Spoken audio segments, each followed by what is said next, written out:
Robyn is a world champion eco-challenge adventure racer, a former corporate sales expert, a full-time San Diego firefighter, a 10-time Ironman triathlete, a New York Times best-selling author, a 3-time Guinness World Record distance paddler, and a proud owner of 2 bionic metal hips. Robyn's a badass. Now, I could stand up here and go on, but Robyn and her teammates have a resume so long with all of their accomplishments that I think it's easier to just watch her in action. Let's watch this. NBC Sports presents the 2006 Ford Ironman World Championship. The competitors here range from professional triathletes to lawyers to doctors and many teachers. But there's only one adventure racer who happens to be a female firefighter. I'm not a triathlete. I'm a Rottweiler competing with a bunch of greyhounds. Robyn Benicasa has started and finished this race 3 times before. Ironman taught me how to be hard, how to be just mentally hard and to suffer. And I took that and brought it to adventure racing. And I'm spent. They have traveled here from every corner of the world. For 10 non-stop days and nights, they must hike, mountain climb, paddle, ride, and race through some of the most captivating yet dangerous terrain in one of the last great wilderness areas on Earth. Last summer in the Leech-Infested jungles of Borneo, Robyn's team brought home the Eco Challenge Championship. We have the Eco Challenge winners. They are on the roof right now. That's Ian, Robyn, Mike, and Isaac. How you doing, guys? And I want to ask you guys, what was the toughest part? It was just so mentally hard. I remember one night in particular, we were laying on the jungle floor with not only bugs crawling around beneath us, but leeches falling from the trees onto us like rain. Oh my ping, God. Ping, ping, ping, ping, all over us. Oh my God.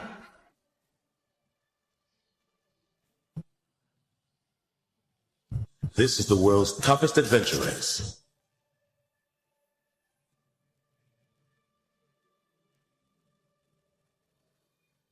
We're going to explore some of the coolest places on Earth, but most importantly, we're going to explore why winners win, and why Veritas and all of your customers and why you are going to continue to win year in and year out, no matter how difficult the challenge or how tough the climb, and especially in those times when change is the only thing that stays the same.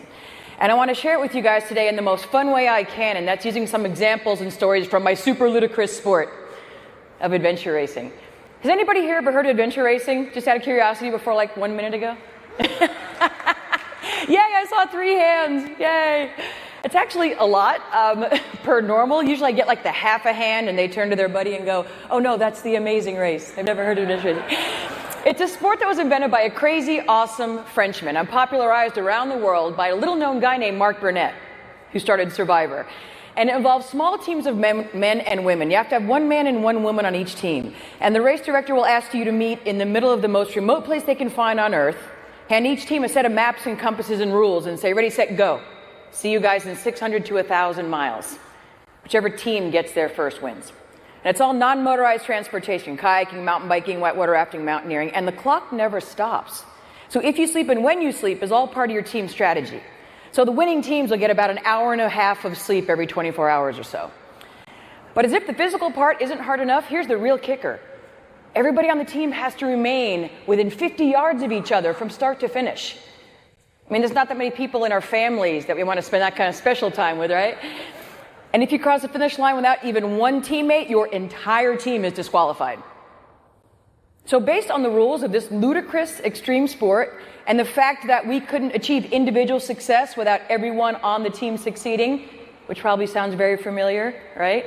Most important thing that we learned out there is 0 to do with sports.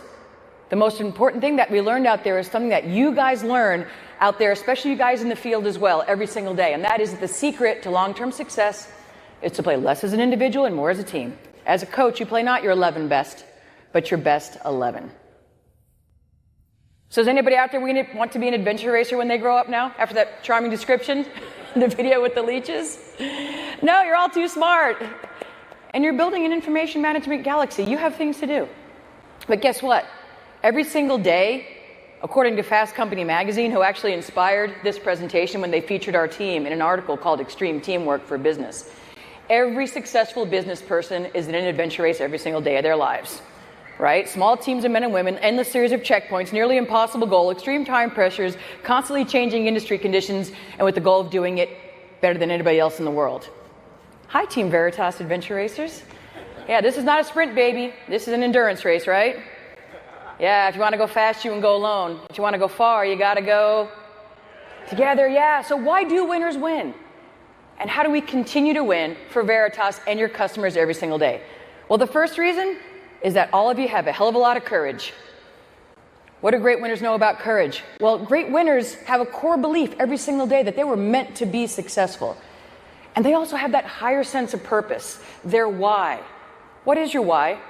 Maybe it's about rocking the red. Maybe it's something bigger than yourself, showing your clients and customers who you are as Veritas. And they also have guts from a couple different perspectives.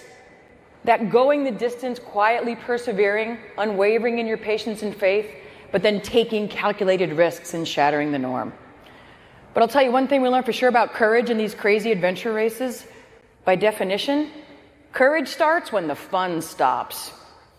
Or as one of my teammates so eloquently put it, we don't get to find out if we're really courageous until this race starts sucking. I mean, in our case, we're standing at the start line, the sun is out, we're high-fiving each other, we're wearing matching outfits, we're all cool, we're adventure racers. Then about, 12 hours later, there's sideways hail, we're covered with leeches, we're bleeding, we want to strangle each other. That's when we decide we're really courageous and we're committed to this finish line.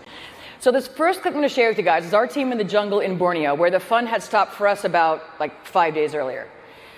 And we're racing Team Intersport, which is the top French team. And you'll sense that as a theme throughout this entire presentation. In these years, it was always us and Intersport at the front of the pack. And we had a really fun, friendly rivalry with these guys. So day 5 of this race, we go running into this caving section. And it appeared as though all we had to do was run into these caves, ascend up these ropes, run down this ridgeline, jump on our boats, paddle 60 miles to the finish, and we're going to win the Eco Challenge. Woohoo! Well, not so fast. We go running into these caves, and incidentally, our first step in the caves, up over our knees, you guys. What's at the bottom of caves? Yeah, bat guano. Bat poop. Which has nothing to do with the story, just adds flavoring. Right? And it's 120 degrees out. And this section was a hell of a lot longer than it looked on the map. And my feet are bleeding, I'm covered with leeches, I've been in the same Lycra outfit for 5 days. Totally dehydrated because we're all out of water now. And I start to get to the end of my rope. And sometimes when girls get to the end of our ropes, we cry, yeah. There were no shoe stores around. So there I am crying at the front of the World Championships. And my teammates are running down ahead, and now our competitors are running down the ridgeline behind us. And I'm standing there dead still because I can't keep walking. I'm going to die. I can't see because I'm crying. And there's a 1,200-foot drop on both sides of this teeny tiny ridgeline. And finally, Mike realizes I'm not down there with the rest of the team. And he starts trucking back up the ridgeline. And I'm bracing for impact. And as he approached, I'll never forget what he said.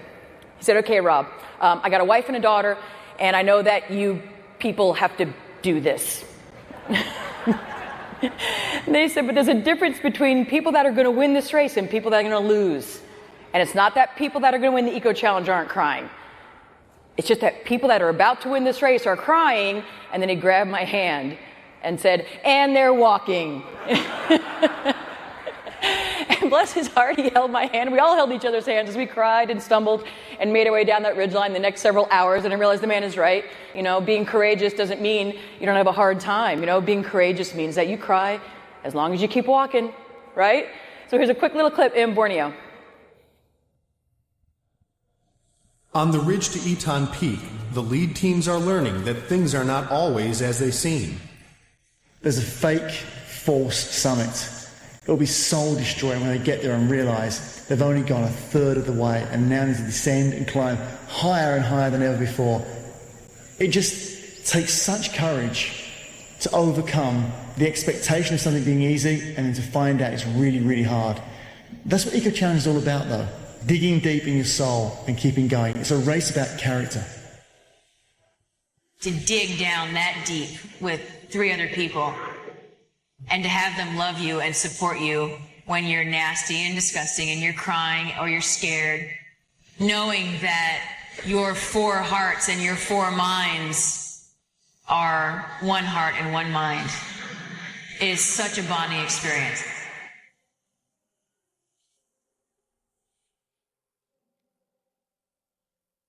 Can I get an amen on the leopard skin lycra? Amen, brothers.